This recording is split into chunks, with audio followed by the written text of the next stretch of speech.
Hello বন্ধুরা, তোমরা দেখতে পাচ্ছ আমার পিছনে কোণারক সূর্য মন্দির। তো কোণারক সূর্য মন্দির 1300 খ্রিস্টপূর্বাব্দে উড়িষ্যা রাজ্যের পুরী জেলায় এই কোণারক সূর্য মন্দির কিন্তু অবস্থিত। এটি 1255 সালে উড়িষ্যার রাজা পূর্ব গঙ্গ বংশের রাজা প্রথম নরসিংহ বর্মন এই কোণারক সূর্য মন্দির কিন্তু স্থাপন করেছিল।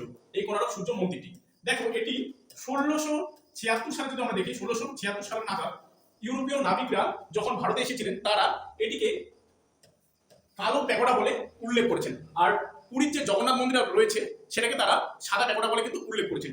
তো এটি দেখো 1984 খ্রিস্টাব্দে ইউনেস্কো ওয়ার্ল্ড হেরিটেজ সাইটের কিন্তু মর্যাদা পায়।